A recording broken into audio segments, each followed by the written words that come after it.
నీ చేతిలో ఉన్న ఆ నోటుని ఒక్కసారి చూడు. 10, 100, 500 ఏ నోటు చూసినా ఒక్కటే ముఖం, మహాత్మా గాంధీ. కానీ ప్రశ్న ఏంటంటే, భారతదేశంలో ఇంతమంది మహానుభావులు ఉండగా కరెన్సీ నోట్లపై గాంధీని ఎందుకు? ఈ వీడియో చివరిదాకా చూస్తే నీ ఆలోచన పూర్తిగా మారుతుంది. నేను గాంధీజీకి వ్యతిరేకం కాదు, అలానే గాంధీజీకి అభిమాని కూడా కాదు. కేవలం ఒక భారతీయుడిగా మీతో ఈ విషయం షేర్ చేసుకుంటున్నాను అంతే. మనం కరెన్సీ గురించి మాట్లాడాలి అంటే దీన్ని 3 భాగాలుగా విడగొట్టాలి. 1 స్వతంత్రం కంటే ముందు, 2 స్వతంత్రం తరువాత, 3 ప్రస్తుతం. భారతదేశానికి స్వతంత్రం రాకముందు మన నోట్లపై మన వాళ్ళు కాదు, బ్రిటిష్ రాజులు ఉండేవారు. Example, king George, queen Elizabeth వంటి చిత్రాలు కరెన్సీ నోట్ల మీద ఉండేవి. అది మన దేశమే, కానీ బ్రిటిష్ సామ్రాజ్యం ఆధీనంలో ఉన్న దేశం కాబట్టి కరెన్సీ కూడా బానిసత్వానికే గుర్తు. 1947 ఆగస్టు 15 నాడు భారతదేశం స్వతంత్రం సాధించింది.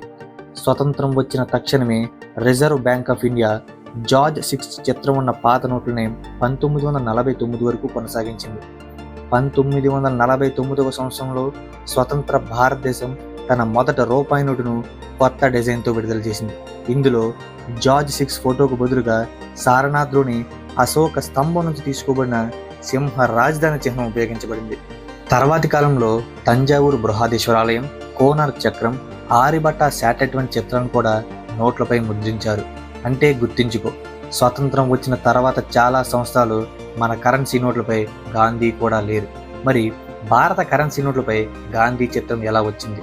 మహాత్మా గాంధీ గారి 100వ జయంతి సందర్భంగా 1969వ సంవత్సరంలో ప్రభుత్వం ఒక కొత్త నోటును విడుదల చేసింది. మొదటిసారి మహాత్మా గాంధీ ముఖం భారత కరెన్సీ నోట్లపై కనిపించింది. అదేవిధంగా 1996వ సంవత్సరంలో ప్రభుత్వం ఒక నిర్ణయం తీసుకుంది. భారత కరెన్సీ నోట్ల మీద గాంధీ బొమ్మ ఉన్న సిరీస్ను అధికారికంగా విడుదల చేసింది. అప్పటి నుండి భారతదేశంలో అన్ని కరెన్సీ నోట్లపై గాంధీ బొమ్మ శాశ్వతంగా మారింది. అయితే ప్రస్తుతం భారత కరెన్సీపై గాంధీ బొమ్మను మాత్రమే ఎందుకు ఉంచుకున్నాం? మరి దీనికి గల కారణాలు ఏంటి? గాంధీజీ ఏ రాజకీయ పార్టీకి చెందిన వ్యక్తి కాదు. ఇది ఏకత్వానికి ప్రతిరూపం, కేవలం దేశానికి చెందిన వ్యక్తి. అహింస, సత్యం అనే వాటికి కట్టుబడి ఉన్న వ్యక్తి.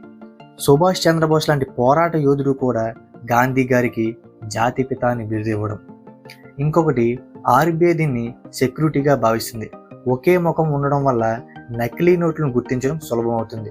అందుకే రిజర్వ్ బ్యాంక్ ఆఫ్ ఇండియా కూడా గాంధీ బొమ్మను సెక్యూరిటీ ఫీచర్లో భాగంగా ఉపయోగించుకుంటుంది.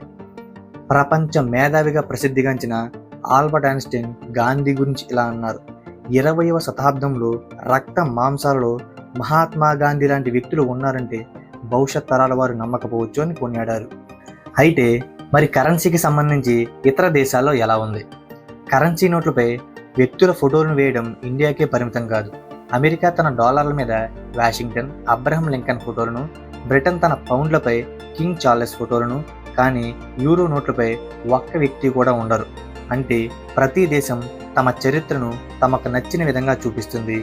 అందుకే భారతదేశం గాంధీని ఎంచుకుంది. ఇక్కడ వరకు చాలా అద్భుతంగా ఉంది. ఒకవేళ రేపు ఉన్నట్టుండి గాంధీజీని భారత కరెన్సీ నోట్లపై తొలగిస్తే ఏమవుతుందో ఊహించగలరా? మొదటగా భారీ చర్చ, పెద్ద పెద్ద రాజకీయ వివాదాలు, పెద్ద పెద్ద ప్రాంతీయ వివాదాలు చోటు చేసుకుంటాయి.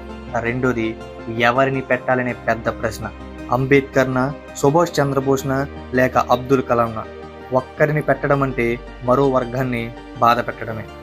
దీని ఫలితంగా భారత రాజ్యాంగంలో పేర్కొనబడిన ఏకత్వానికి, దేశ సమగ్రతకి ఇది ఎంతో భంగాన్ని కలిగిస్తుంది. దీనివల్ల భారతదేశం ఇతర దేశాల ముందు చులకనగా చూడబడుతుంది. ఇది మనము, మన దేశం సహించలేము. అందుకే ఒక్క గాంధీనే కొనసాగిస్తున్నాం. గాంధీజీ నోట్లపై ఉండడం కేవలం ఒక ఫోటో కాదు, ఇది ఒక సందేశం. డబ్బు సంపాదించు, కానీ నైతికతను మర్చిపోవద్దు. అధికారం పొందు, కానీ అహింసను వదలొద్దు. డబ్బు చేతులు మారుతుంది, కానీ విలువలు నిలిచిపోతాయి. అందుకే మన భారత కరెన్సీ నోట్లపై మహాత్మా గాంధీ. మీ అభిప్రాయం చెప్పండి. గాంధీ కాకుండా ఇంకెవరి బొమ్మ భారత కరెన్సీ నోట్లపై ఉండాలనుకుంటున్నారో తెలియజేయండి. జై హింద్.